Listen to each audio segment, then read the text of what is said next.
High viewers, আসসালামু আলাইকুম। Welcome to my channel Anamika diary. তো বেশি কথা না বলে আজকে আমাদের পর্ব শুরু করি।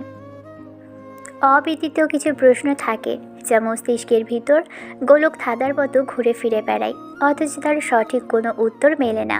কিন্তু সেই অবর্ণনীয় প্রশ্নগুলোই শুলের মতো বিধে বিধে শরীর মন জুড়ে কষ্ট ছড়িয়ে দেয়। সেই বিভীষিকাময় সকালের পর আজ 3 দিন, এরই মধ্যে ঘটে গিয়েছে কিছু আশ্চর্যজনক ঘটনা যা ইমামার মনকে আরও উতলা ও অস্থির করে তুলেছে। মাথায় ঘুরপাক খাচ্ছে নানান প্রশ্ন, যার কোনো সুরাহা নেই, মিলছে না যথাযথ উত্তর। ইমামা নির্বিশেষ তাকিয়ে থাকে তার হাতে থাকা রেড রোজটার দিকে। কে সেই অজ্ঞাত মানব যে তাকে 3 দিন যাবৎ রেড রোজ দিয়ে যাচ্ছে অনবরত? সেদিন ইমাম ওয়াসিমের ধমক, সকলে ভিতরে চলে আসে। তারপর সিডের লাশের টুকরোগুলোর সাথে কি হয়েছে সে সম্পর্কে কোনো ধারণা নেই ইমামার। সে তার রুমে পৌঁছতেই চোখ গেল জানালার কাছে। স্বচ্ছ সাদা পর্দার নিচে অবিন্যস্তভাবে পড়েছিল একটা লাল গোলাপ। ইমামা সেদিন বিষয়টি আমলে নেয়নি, স্বাভাবিকভাবে নিলেও পরবর্তীতে যখন রোজ একই ঘটনা বারবার ঘটতে থাকে তখন বিষয়টি তার মনকে বিচলিত করে তোলে। সুপ্ত মনে হানা দেয় নানান প্রশ্ন। কে সে যে প্রতি রাতে তার জন্য লাল গোলাপ রেখে যায়? কী উদ্দেশ্য তার? সে জিনিসটা সবচেয়ে বেশি ভাবাচ্ছে তা হলো সিড স্বরাষ্ট্রমন্ত্রীর ছেলে। সেই কারণে তদন্ত চলছে কঠোরভাবে, অথচ আশ্চর্যের বিষয় এখনও পর্যন্ত তাকে একবারও পুলিশি জিজ্ঞাসাবাদের মুখোমুখি হতে হয়নি। অথচ সেদিন রাতে পার্টিতে ইমামা সিডকে আঘাত করেছিল গুরুতরভাবে। সেদিন থেকেই সন্দেহের তীর সবার আগে তার দিকেই আসার কথা। সিসিটিভি ফুটেজই সব প্রমাণ করে দেওয়ার কথা ছিল। দেখা যেত ইমামা সিডকে আঘাত করেছে এবং তাদের মধ্যে তর্ক বিতর্ক চলছে। কিন্তু বিস্ময়করভাবেই ফুটেজ থেকে সেই মুহূর্তগুলো কেটে দেওয়া হয়েছে, যখন ইমামা ওয়াশরুমে গিয়েছিল কিংবা তর্কের এক পর্যায়ে সিডকে আঘাত করেছিল। এসব কিছুই নেই, বরং থেকে গেছে শুধু একটা আপত্তিকর দৃশ্য। এর বাহিরে নেই ইমামার কাঁদতে কাঁদতে চলে আসার দৃশ্য কিংবা সিডের বেরিয়ে যাওয়ার পরের কোনো রেকর্ডও। তাহলে কি কেউ ইচ্ছাকৃতভাবেই ইমামাকে রক্ষা করছে? কিন্তু কে? কেনই বা করবে? আর কেই বা সিডকে এত নৃশংসভাবে হত্যা করবে? বাথরুমের শেষ ফুটেজে দেখা যায় সিড এক মেয়ের সঙ্গে ছিল। পরে পুলিশ মেয়েটিকে গ্রেফতার করে, কিন্তু মেয়েটি এতটাই ট্রমাটাইজড যে মুখ খোলাই যাচ্ছে না।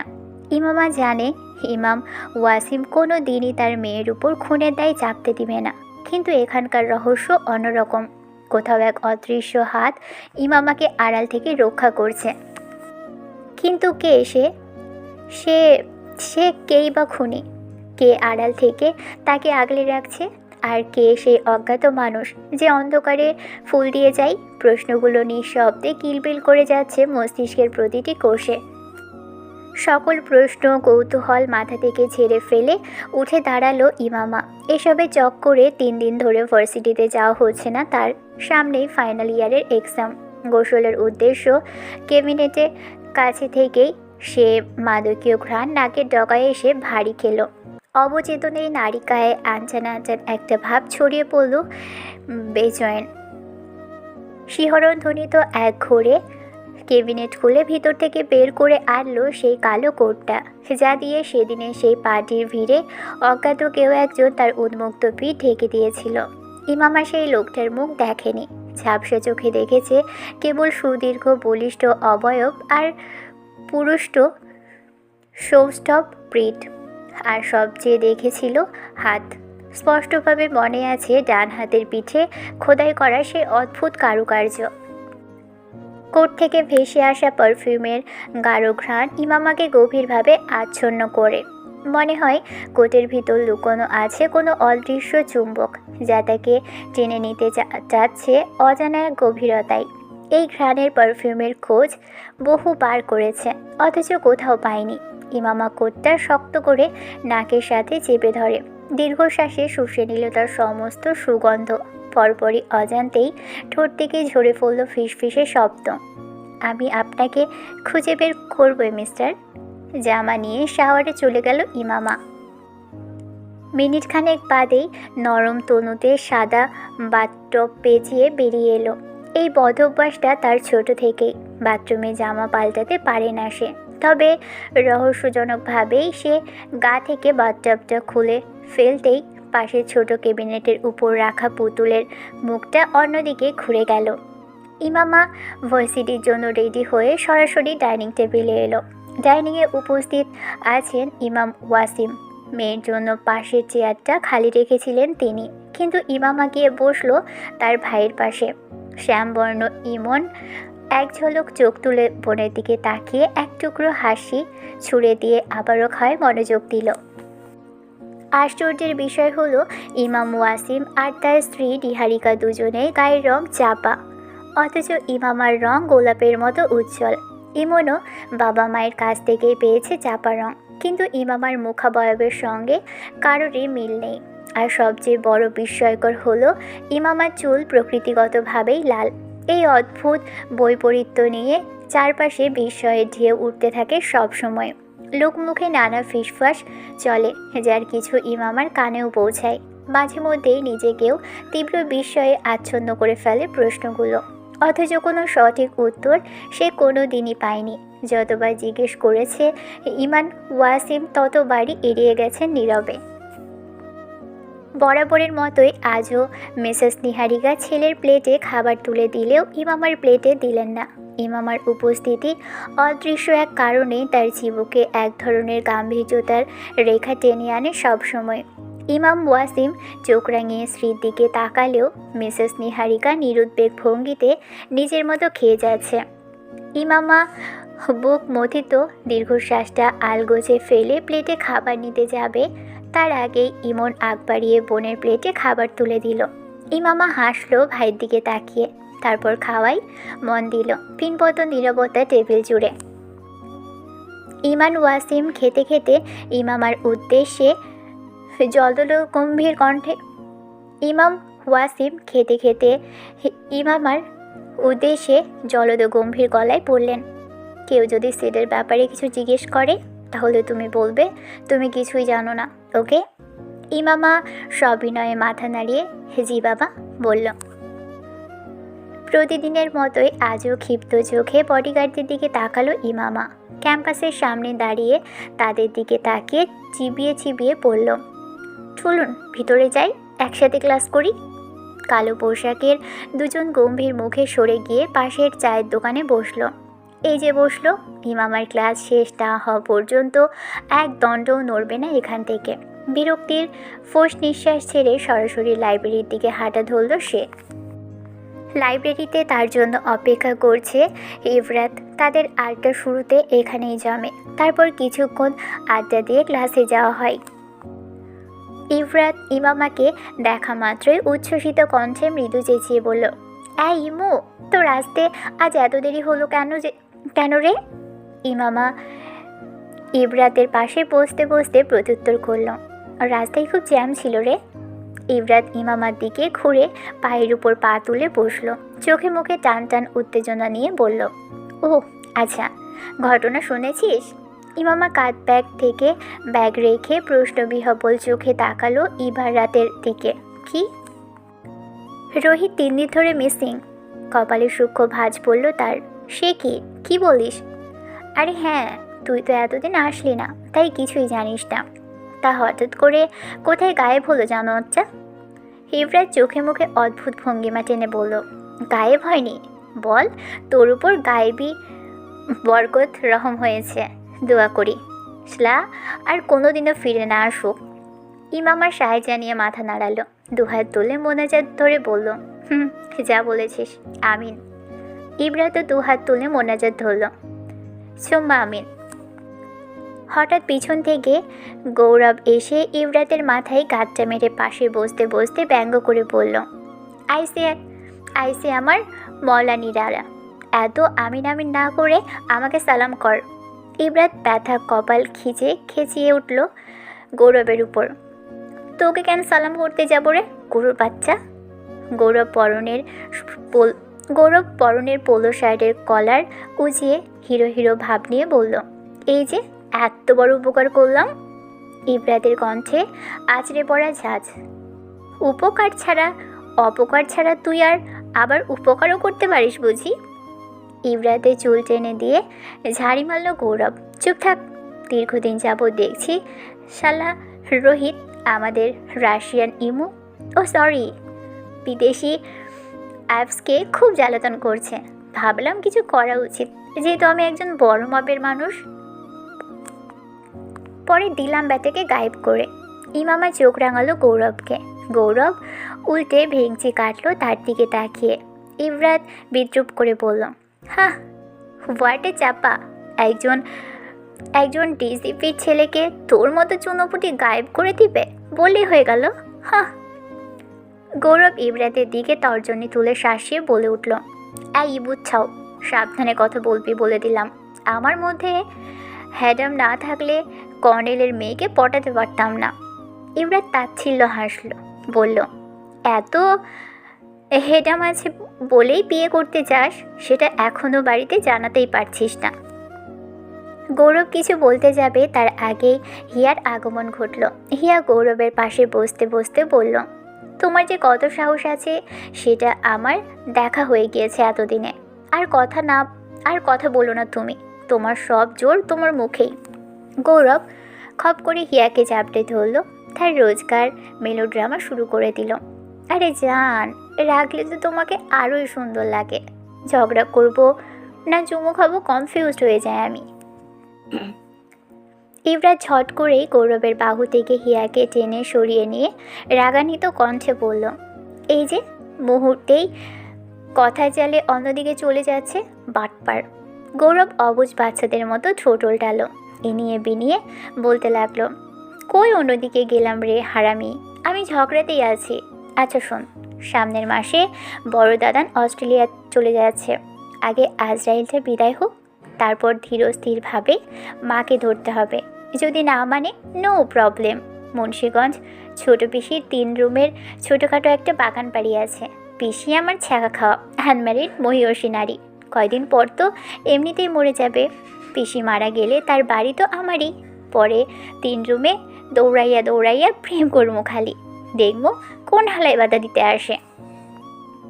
হিয়া নাক ছিটকিয়ে বলল, সি মুখের কি ভাষা।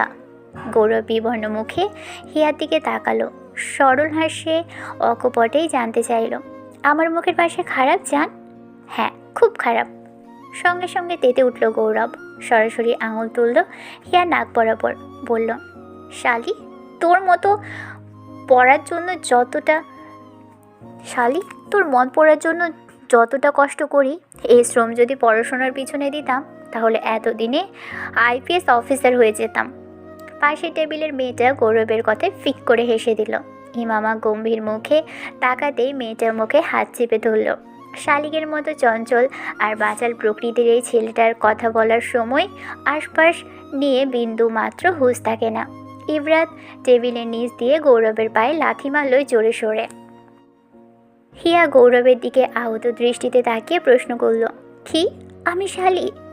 গৌরব চিপ কেটে তরাক মাথা নাড়ালো, না না না, তুমি তোমার জান। হিয়া তাতে দাঁত চাপলো, তাহলে মাত্র কি বললে? কি আমি কিছু বলেছি? গৌরব তার ঠোঁট টেনে ধরল। এই ঠোঁট স্লা, তুই আবার কখন কি বললি? জুতা চিনো স্লা? তারপর সে তার কান টেনে ধরল, এটা আমার জান। কান খুলে শুনে রাখ, আমার জান। তবুও হিয়া মানে না। সে ন্যাকা কান্না জুড়ে দিল।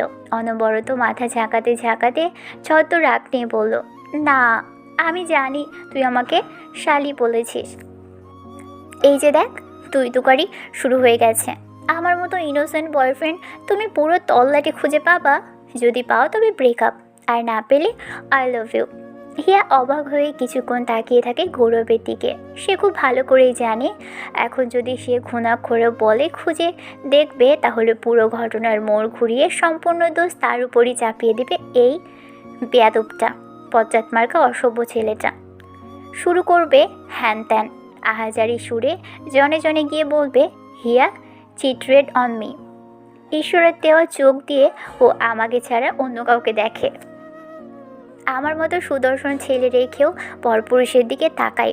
এটা শোনার আগে ঈশ্বর আমাকে মেয়ে বানিয়ে দিল না কেন? আমি কেন সায়েন্স ল্যাবের কঙ্কাল হলাম না? কেন কেন কেন? বিপদসীমার দিকে পা বাড়ালো না হিয়া। সে মিয়ে গিয়ে ছোট্ট করে বলল, I love you too, cheater. সন্তুষ্টতে হাসতে গিয়েও হাসল না গৌরব। ভ্রুকুচকে সুনিপুণ বিস্ময়ে ঠোঁট উল্টে জানতে চাইল, আবার কি চিটারি করলাম? এই যে কথা জালে ফাঁসিয়ে দাও। গৌরব বিগলিত হেসে স্বভাবসিদ্ধ ভঙ্গিতে গলা রুচিয়ে বলল, কথায় জাল না শোনা, এটা প্রেমের জাল। ইমামা নীরব দর্শকের ভূমিকা পালন করলেও ইব্রাতের ধৈর্য আর কোলালো না।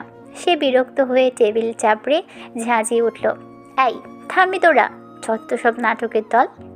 আর আর যেন কেউ প্রেম করে না। গৌরব ইব্রাতের চুল টেনে ওকে বসিয়ে দিল। খোঁচা মেরে বলল, সবাই করে, শুধু তুই পারছিস না, সেজন্যই তো এত জলে, সেটা বল।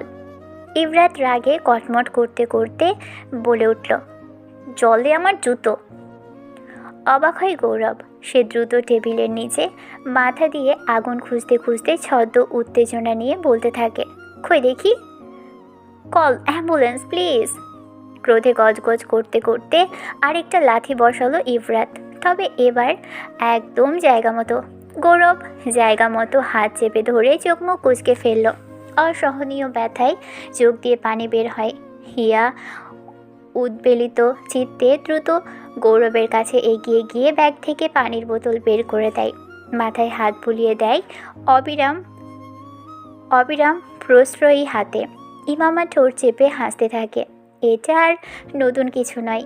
ইব্রাত আর গৌরবের মাঝে টম অ্যান্ড জেরির মতো এমন ফাইট সবসময় চলতে থাকে। তোকে আইজকা খাইছি। খ্যাপা ঘাড়ের মতো খেকিয়ে ওঠে ইব্রাতের দিকে তেড়েই যাচ্ছিল গৌরব। তার আগেই হাজির হলো কারিব আর অর্ক দূর থেকে দুহাত মেলে হিয়ার দিকে এগিয়ে আসতে আসতে কৌতুক করে সুর তুলল, ও সোনা মিস ইউ, ও মিস ইউ, তোকে কাছে যাই। গৌরব তার দিক পরিবর্তন করে তৎক্ষণাৎ ইউটার্ন নেয়। উল্টো ঘুরে ছুটে এসে অর্ককে ধাক্কা মেরে দূরে সরিয়ে দিয়ে হিয়াকে বুকের সাথে মিশিয়ে নিল। এইসলা, তোর সোনা সোনা নিজের কাছে রাখবি। আমার বয়ফ্রেন্ড আমার গার্লফ্রেন্ডের দিকে নজর দিস কেন রে, বাঙ্গির লাতি। অর্ক হেসে ইব্রাতের পাশে গিয়ে বসলো। কারিব বসলো ইমামার পাশে। কারিব পাশে বসতেই ইমামা একটু সরে বসলো। এতে করে আকস্মিকভাবেই কারিবের ফর্সা আদল মলিন হয়ে আসে, তবে সে তা বুঝতে দিল না কাউকে। অন্যদিকে মুখ ফিরিয়ে নাই। অর্ক গৌরবের দিকে তাকিয়ে ঠেস মেরে পড়ল, নটকির পোলা, তুই তো আগে বলতি বন্ধুর গার্লফ্রেন্ড বানিয়ে নিজের গার্লফ্রেন্ড। গৌরব শয়তানি হাসি দিয়ে ভ্রু নাচাতে নাচাতে বলল, তাইলে তোর বউ মানে তো আমারও বউ। দে তবে তোর বউটারে নেয়া 2 দিনের জন্য মালদ্বীপ থেকে ঘুরে আসি। অর্ক সঙ্গে সঙ্গে পায়ের জুতা খুলে গৌরবের দিকে তেড়ে ফুরে যায়। গৌরব আর এক মুহূর্ত লাইব্রেরিতে দাঁড়ালো না। জীবন হাতে নিয়ে মান সম্মান পিছনে ফেলে দিল এক দৌড়। অর্ক জুতা হাতে ছুটল গৌরবের পিছু। ওরা চলে যেতেই উচ্চস্বরে হেসে উঠল পাখিরা। ওরা যেখানেই যায় মুহূর্তেই জায়গাটা গরম করে ফেলে। ইমামা উঠে দাঁড়ালো, সকলকে তাড়া দিয়ে বলল, চল চল, ক্লাসের সময় হয়ে গিয়েছে। সবাই ক্লাসের উদ্দেশ্যে হাঁটা ধরল। 6 জনের এই বন্ধুমহল তাদের পরিচয় স্কুল জীবন থেকেই। একসাথে বেড়ে ওঠা, একসাথে পথ চলা, তবে প্রত্যেকের ভিন্ন ভিন্ন স্বভাবে আলাদা। এই যেমন ইব্রাত, যাকে দেখে তাকেই তার ভালো লাগে। ঠিক তার উল্টো চরিত্র ইমামা, তার কাউকেই ভালো লাগে না। গৌরব আর হিয়া কলেজ জীবন থেকেই প্রেমে বাঁধা। এখনও সেই সম্পর্ক অটুট। তারা সনাতন ধর্মাবলম্বীর। অর্ক 5 বছর ধরে পাশের স্কুলের এক মেয়ের সঙ্গে সম্পর্ক রেখেছিল। পরে তা পূর্ণতা দিতে গোপনে হালাল বন্ধনে আবদ্ধ হয়েছে তারা। আনুষ্ঠানিকভাবে পরিবারকে জানানো না হলেও সকলে জানে তাদের গোপন বিয়ের কথা। তবে এদের মধ্যে ব্যতিক্রম কারিব। সে কলেজ লাইফ থেকেই ইমামাকে পছন্দ করে, কিন্তু বন্ধুত্বে ফাটল ধরবে ভেবে কখনোই প্রকাশ করেনি। তার মতো বাকিরাও সব জেনেও চুপ থেকেছে। বন্ধুত্বের ভারসাম্য নষ্ট হোক তা কেউই চায়নি। এভাবেই দিন কেটে যাচ্ছে তাদের। অন্যদিকে ইমামার অবস্থান আলাদা। সাবেক সংসদ সদস্যের মেয়ে হওয়ায় বাবার কড়া শাসন আর সর্বক্ষণ বডিগার্ডের নজরদারির ভিতরেই তার চলাফেরা। প্রেমে জড়ানোর মতো কোনো চিন্তা ভাবনাই কখনোই তার মাথায় আসেনি। তাছাড়া কারিবকে সে কেবল বন্ধু হিসেবেই দেখে, এর বাহিরে আর কিছুই নয়। ইভরাত হঠাৎ প্রশ্ন ছুড়ে, সিডের খুনিকে কি ধরা গিয়েছে রে? ইমামা নীরের ঠান্ডা সুরে জবাব দেয়, আমি এ বিষয়ে কিছুই জানি না। তোর কষ্ট হচ্ছে না ওর জন্য? তোদের তো বিয়ে ঠিক ছিল, কিন্তু কোনো সম্পর্ক ছিল না। ইবরা তার পার্টি প্রশ্ন করল না। ইমামা স্পষ্টভাষী, যা বলার সরাসরি বলে দেয় গম্ভীর গলায়। ইমামার মনে যে সিডকে নিয়ে কোনো অনুভূতি নেই তা নিয়ে আর কোনো সন্দেহ রইল না ইবরাতের মনে। ইমামার পাথরের কোমল মুখের অনুভূতি শূন্য অভিব্যক্তি দেখে ক্লাস শেষে উত্তপ্ত মেজাজে গাড়ির দিকে এগোচ্ছিল ইমামা। অন্যরা আজ অনেক আগেই বেরিয়ে গিয়েছে। বাতাসে ওর রেশমি চুলগুলো উঠছে, চোয়ালের পেশিগুলো টান টান হয়ে আছে, ক্রোধের রেখা স্পষ্ট ফুটে উঠেছে মুখে। বাংলাদেশের মতো কৌতূহলী প্রজাতির ভিড়ে ওর ব্যতিক্রমী গায়ের রং, লাল চুল আর আলাদা চেহারা নিয়ে সব সময়ই কানাঘোষা লেগেই থাকে। কখনো কখনো তো কেউ কৌতূহল সামলাতে না পেরে সামনে এসে হাত বাড়িয়ে দেখে আসল নাকি কৃত্রিম। কিন্তু কেউ যখন ইচ্ছাকৃতভাবে অসৎ উদ্দেশ্যে ছুঁয়ে দেয়, তখন সেটা নোংরামির নিচুতম পর্যায়ে পৌঁছয়। এই তো ক্লাস থেকে বেরোনোর সময় ভিড়ের মধ্যে এক ছেলেকে ওর কাঁধে হাত দিয়েছে, ভাবতেই গা গুলিয়ে উঠছে। ইমামার গেটের কাছে যেতেই সিআইডি অফিসার মাহেশের মুখোমুখি হলো। তার সাথে আছেন আরও দুজন সহকারী। অফিসার মাহেশ ইমামার পথ আটকে দাঁড়িয়েছে। ইমামা গম্ভীর মুখে অফিসার মাহেশের দিকে তাকিয়ে প্রশ্ন ছড়ে, কী সমস্যা? অফিসার মাহেশ এই মেয়ের কণ্ঠে থাকা তেজ আজ করতে পেরে নিম্ন অধর কামড়ে হাসলেন। ভঙ্গিমা স্থির রেখে পেশাদার গলায় সরাসরি বলল, সমস্যা নেই তো, তবে সমাধান করতে এসেছি, তদন্ত করতে এসেছি। ইমামা শর্ত পেয়ে প্রশ্ন ছুড়ল, আমার পথ আটকে দাঁড়িয়েছেন কেন? রহস্যময় হাসি সরছে না অফিসারের ঠোঁট থেকে। সে একটু ঝুঁকে এলো ইমামার দিকে, ফিসফিস করে বলল, আমি না তো, ক্লু। প্রস্তর কঠিন মুখে হতবাক ভাবভঙ্গি ফুটে উঠল ইমামার। সুচারু দৃষ্টিতে তাকালো অফিসার মাহেশের দিকে। নিষ্কপট স্বরে শুধু বলল, মানে? অফিসার মাহেশ আবারও কুটিল হাসল, হাতের গোড়ালি ঘোরাতে কেন যেন দুটো কেসের মেইন সাবজেক্ট হিসেবে আপনার নামই উঠে আসছে বারবার। হোয়াট? জি, ওই মেয়েটি মুখ খুলেছে। জানা গেছে পার্টির দিন সিড আর আপনার মধ্যে বেশ তর্ক হয়েছিল। তাছাড়া ডিসিপি ছেলে রোহিত দীর্ঘদিন ধরে আপনাকে ডিস্টার্ব করছিল। সে নিখোঁজ হওয়ার পরই আমরা ব্যাপারটা জানতে পারি। দেখুন মিস, আপনি তো যথেষ্ট বুদ্ধিমতী। অ্যাজ আই কেস, নিজেই বলুন তো, আপনার কি মনে হয় না দুটো কেসের সঙ্গে আপনি কোনো না কোনোভাবে জড়িত? প্রমাণ? অফিসার মাহেশ বুঝতে পারল না, সে ভ্রুকুচকে অবাক হয়ে বলল, এক্সকিউজ মি? ইমামা ফের কঠিন মুখে উচ্চারণ করল, কি প্রমাণ আছে আপনার কাছে যে আমি এসবের সঙ্গে জড়িত? অফিসার মাহেশ কিছু বলার আগেই পিছন থেকে ভেসে এলো গুরুগম্ভীর কণ্ঠ, প্রমাণ ছাড়া পুলিশি জেরা করা বেআইনি। টর্চার আইনে ন্যূনতম 5 বছরের জেল, দণ্ডবিধি 330-331 ধারায় 7 থেকে 10 বছরের সাজাও হতে পারে। এটা কিন্তু ছোটোখাটো অপরাধ নয় অফিসার। ইমামা ঘাড় ঘুরিয়ে পিছনে ফিরে তাকালো। প্রফেসর আনাম এসে দাঁড়িয়েছেন ওর পাশে। কিছুটা অপ্রস্তুত হলেও ইমামা নিজেকে সামলে নিল। প্রফেসর আনাম আবার বললেন, প্রমাণ ছাড়া একজন বেসরকারি বিশ্ববিদ্যালয়ের শিক্ষার্থীকে হারেস করলে ছাত্ররা কিন্তু মেনে নেবে না officer. Shall I tell them that you are harassing a student here without any evidence? কয়েক মুহূর্ত রাগান্বিত দৃষ্টিতে আনামের দিকে তাকিয়ে থেকে হনহনিয়ে বেরিয়ে গেল অফিসার মাহেশ ও তার সহকারীরা। তিনি চলে যেতেই ইমামা দ্রুত ধন্যবাদ জানিয়ে সেখান থেকে বেরিয়ে গেল। পিছনে দাঁড়িয়ে থাকা প্রফেসর আনাম ঘোর দৃষ্টিতে তাকিয়ে রইল ইমামার দিকে, যতক্ষণ না ইমামা দৃষ্টির আড়ালে মিলিয়ে গেল। গাড়ি চলছে নির্দিষ্ট গন্তব্যের পথ ধরে। হঠাৎ করেই ইমামার ফোনে ক্রিং করে শব্দ বেজে উঠল। ফোনে নীল পর্দায় ভাসতে থাকা নোটিফিকেশানে চাপ দিতেই একটা ভিডিও প্লে হলো। স্ক্রিনে ফুটে উঠল এক নৃশংস দৃশ্য। উপর থেকে ধারণকৃত ভিডিওতে দেখা যাচ্ছে রোহিতকে ধাতব টেবিলের উপর শুয়ে রাখা হয়েছে। তার হাত পা লোহার চেইনে শক্ত করে বাঁধা, মুখে কালো টেপ। এক অন্ধকার ছায়াময় মানুষের মাথার উপরের অংশই শুধু দৃশ্যমান। কালো হ্যান্ড গ্লাভস পরা সেই সিরিজ দিয়ে রোহিতের শরীর থেকে রক্ত বের করছে। তারপর বের করা রক্তগুলো রাখছে একটা লোহার বালতিতে। বালতিটি ভরতেই সে নিজের উপর রক্তগুলো ঢেলে গোসল করে নিল প্রথমে। এরপর শুরু হয় অসহনীয় নৃশংসতা। সে প্রথমে সুইচের মতো কেন এক জিনিস দিয়ে রোহিতের হাত পায়ের রগ কেটে বের করে আনে। অতঃপর শিরা উপশিরাগুলো স্টিলের পাত্রে জমা করে। পাশেই বাঁধা ছিল এক জংলি কুকুর। স্টিলের পাত্রটি তার সামনে নিয়ে যেতেই লাল রঙের জিভ বের করে মুহূর্তের মধ্যেই সেই শিরা উপশিরাগুলো গিলে ফেলে সে। কিন্তু সবচেয়ে ভয়ঙ্কর মুহূর্ত আসে যখন সে রোহিতের চোখগুলো একে একে খুলে ফেলা হয় কাটা চামচ দিয়ে। তবে এবার চোখগুলো কুকুরকে না দিয়ে নিজের হাত দিয়ে চেপে গলিয়ে ফেলল।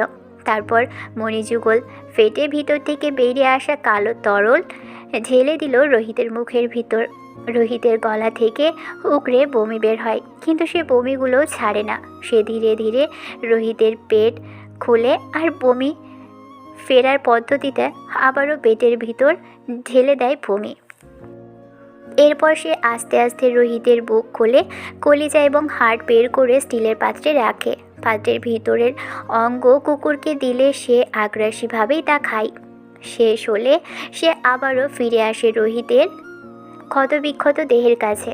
এতটুকু দৃশ্য দেখেই ইমামা সামলাতে না পারে নিজেকে। হাত থেকে ফোন ছুঁড়ে ফেলল। ভয়ে শিহরণে পুরো শরীর কাঁপছে। ঠিক তখনই পাশ দিয়ে তুমুল গতিতে একটা বাইক তার গাড়ি অতিক্রম করে গেল। সাইলেন্সারের সরে চমকে উঠল ইমামা।